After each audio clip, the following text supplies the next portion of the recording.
A certified hood classic. Hi guys, welcome back to my channel. My name is Sadia, aka K Sadia, and today's video is a part 2 of the urban planning series that I started a few months ago. So after I posted the video about my experience in the field of urban planning, I got a lot of questions asking for me to expand a little bit more on my experience, talk some more about the differences between urban studies and urban planning.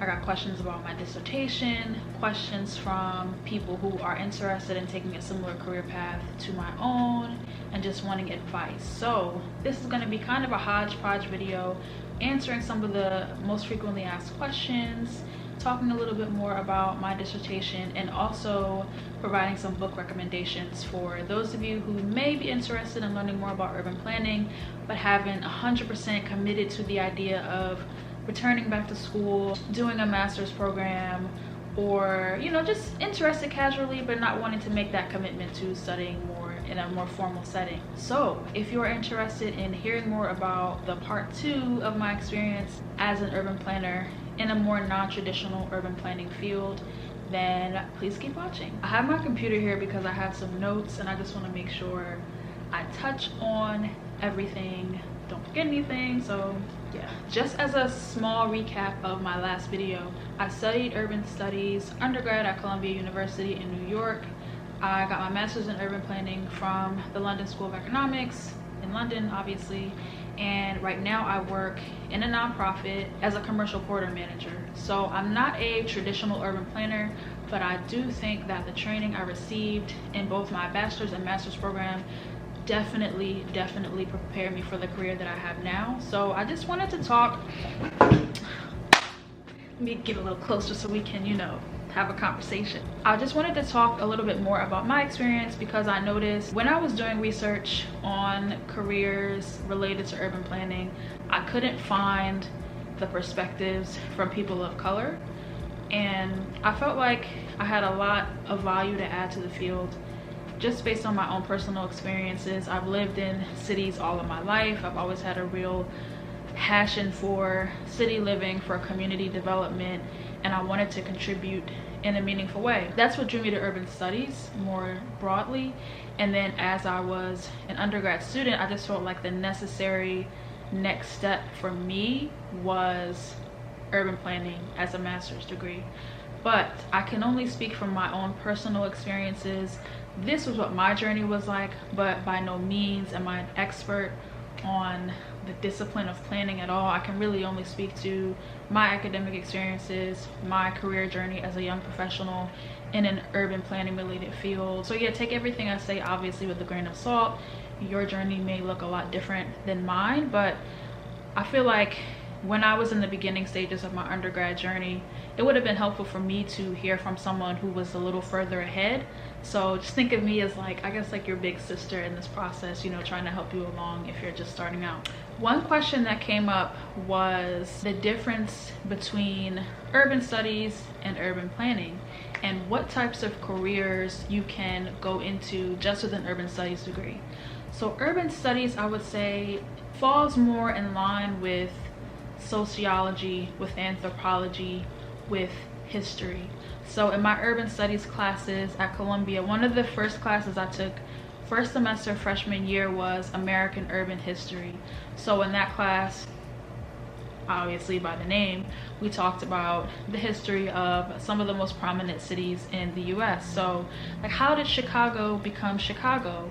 How did the Great Migration of Black Americans from the South to the Midwest, how did that influence the trajectory of Chicago as a city? How did trade influence Chicago's development? So it's a lot of those, I guess, foundational questions about city development. It's about the study of people within cities and how people interact within a certain space. For me, urban studies is the foundational information you need if you are interested in having a career that deals with city development or community development in a multitude of ways. Focus a lot on space, society as it relates to a specific area. So I would say that urban planning is more policy oriented. LSE in general is just a place where even if you're not doing urban planning, almost all of their grad programs are very policy focused. So besides urban planning just being a discipline that focuses more on policy, I think I got that enhanced policy focus because I chose to study urban planning at LSE. So we talked a lot about the various influences that impact the way that a city is formed. Zoning, you talk about housing, affordable housing policy, environmental policies that affect the way that a city is planned, green belts. Yeah, you know, it's just more about the policy side, lawmaking side. You could also look at it this way. Planning is about policy, and then you could say urban studies is studying how people interact as a result of the policies that planners advocate for. Does that make sense? I hope that makes sense. But I think those are the main differences between urban studies and urban planning. When I finished my urban studies degree, I was really set on being an urban planner in a more traditional sense, and in order to do that I felt like I would need more of the policy side that I hadn't really got from my undergrad experience. So that was my main motivation for studying urban planning in grad school. So another question I got was about what types of jobs are available for someone who chooses to study urban studies undergrad. There are a lot of jobs that may be non-traditional but would be great for someone who is interested in urban studies.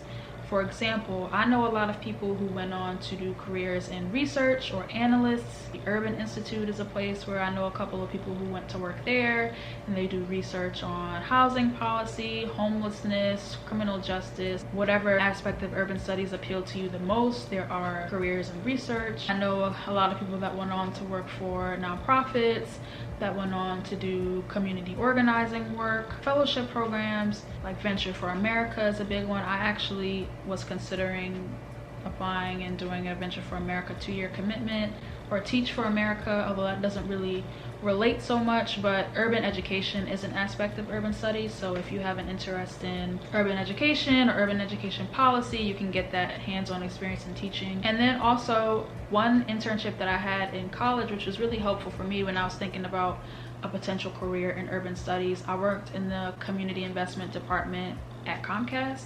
So a lot of big corporations do have like a corporate social responsibility wing or community investment wing, where you can still tie your passion for community and community development while working for a larger organization, if that's something that you're interested in. Ultimately, I chose not to go the corporate route, but those, you know, opportunities are out there. There are a lot of opportunities, you just have to really do the research. My advice would be to figure out what aspects of urban studies are most appealing to you, what are the topics that you enjoy learning about and discussing the most, and then figure out what types of career would allow you to work within your passion. These are just some ideas based off of experiences that I've had, or other people that I know who also did urban studies, what types of careers they went into. But I would also say, because someone else asked, is an urban planning undergraduate degree necessary in order to be an urban planner? I would say no, not necessarily. If you know that you're going to go on and do urban planning in grad school, in undergrad, if you have a different degree that may be related, like engineering or sociology, anthropology, honestly, I think that will be enough. Even if the degree is vastly different, if you're able to talk about your experiences that relate to urban studies or urban planning, or why you're interested in pursuing urban planning on a graduate level, you have some other types of diverse experiences that will make you a good candidate for an urban planning program, I think that should be enough. So you don't necessarily have to major in urban planning as an undergrad or urban studies as an undergrad in order to be a viable candidate for a master's program in urban planning. That's just the route I chose to take, because from an early age I really knew that I was passionate about urban studies, so it was really easy for me to identify a major. But I understand that not everyone has such an easy time as I did, like figuring out what you're passionate about. I can also do a video on how I chose to apply to certain grad school urban planning programs and walk you guys through the process of writing a personal statement and selecting a program and all that good stuff. So if that's something you would be interested in seeing, let me know in the comments. I also want to talk about some of my book recommendations that really helped me as I was pursuing a bachelor's in urban studies and a master's in urban planning. These are the books that really stuck out to me and really helped me formulate my own understanding of issues that exist within urban environments. So let me get the books for you guys. The first one I don't have a physical copy of anymore, But a book, if you've done any types of urban studies classes, I'm sure you've heard of this book. It's called The Death and Life of Great American Cities by Jane Jacobs.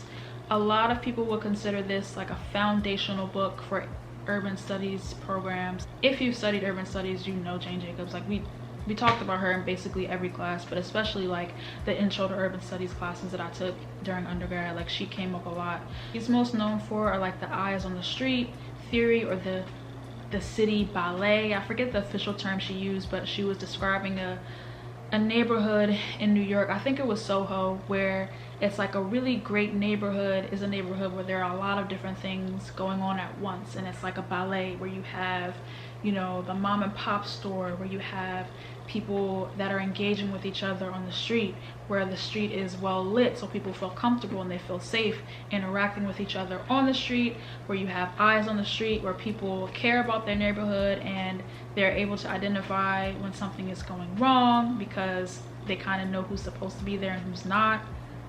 But that can also be problematic. Death and Life of Great American Cities, that's definitely a book you should check out, just because Jane Jacobs is really significant in a lot of the urban studies literature and syllabi that I've seen. So it will be good, even if you don't really agree with what she has to say, just be good to familiarize yourself with her book and her ideas. I have a couple other books here that I think are worth checking out if you're interested in the topics of city development, urban planning, urban studies. My second recommendation is called The Color of Law by Richard Rothstein. If you hadn't heard of this book, I would definitely suggest picking it up, checking it out. It talks about redlining. So it says a forgotten history of how our government segregated America.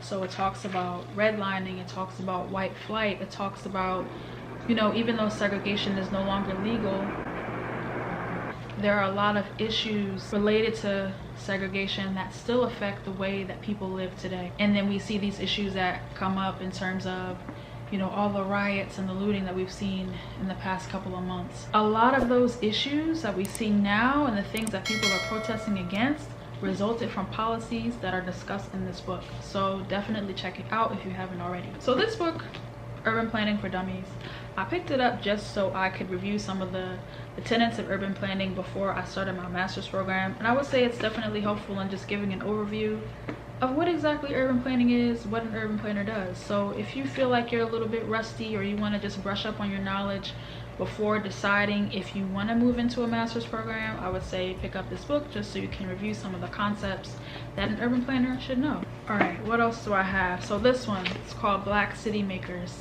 How the Philadelphia Negro Changed Urban America by Marcus Anthony Hunter. This one, it references a study that W.E.B. Du Bois did back in the early 1900s. He basically did an ethnographic study of a neighborhood in South Philadelphia, and I picked this book up when I was preparing to write my dissertation. I thought it would be helpful foundational research. So I think this is just helpful, especially now when we're talking about, you know, people of color in cities and trying to get more Black and brown voices involved in the process of city making, place making, urban development planning.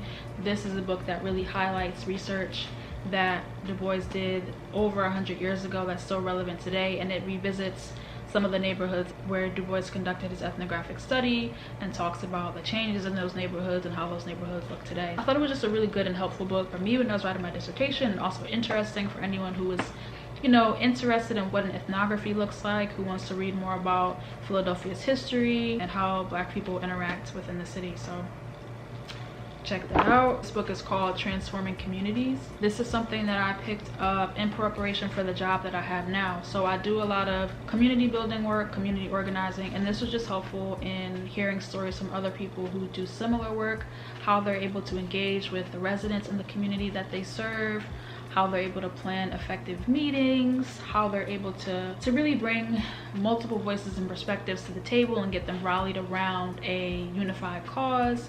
So if you work in community organizing, or you know, want to enhance your leadership skills, want to be a better community organizer, or learn how to effectively engage people from different walks of life, I would suggest this book right here.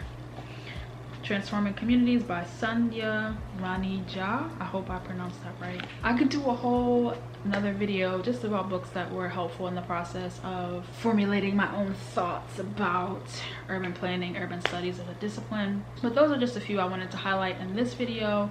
But yeah, if you would like to see another video just of my book recommendations, then let me know. I can do that too. Lastly, this video I feel like it's kind of all over the place, but my last little piece of advice that I'll leave you with: when you are choosing a topic for your dissertation, and this doesn't even have to be related to urban planning, this could be whatever discipline you have to write your dissertation for, make sure that it is a topic that you're interested in, that you're passionate about, and that you're willing to engage with critically for a year or more. Don't choose a topic that, you know, you study for about a month and then you feel bored, or you feel like you've done all there is to do and there's no more room for investigation, because it has to be enough to really last you for the full year. It's supposed to be a year-long study, and the dissertation is like the culmination of everything that you've learned over the course of the year. Definitely make sure it's something that you're passionate about, that you can engage with, that you'll willingly read about, write about, talk to people about, discuss, something that's easy for you to understand, easy for you to digest, to break down, to talk to people who are both familiar with urban planning or familiar with your dissertation topic and not familiar with your dissertation topic. Don't be like me, because I picked something last minute that I wasn't even really interested in, but I just needed a topic because I had to write a dissertation and I waited till the last minute. Don't do that. Don't be like me. Be better than me, please. I'm telling you. So I hope this video was helpful. I hope you learned something new. I hope it inspired you to do some more research on your own to decide if urban studies or urban planning are the right disciplines for you. If you have any questions as a follow-up to this video, leave them in the comments. Let me know what else you would like to see on my channel. I hope you liked this video. If you did, make sure to like it, comment, subscribe, tell a friend to tell a friend to check out my content. And yeah, thank you guys for watching, and I will see you in my next video.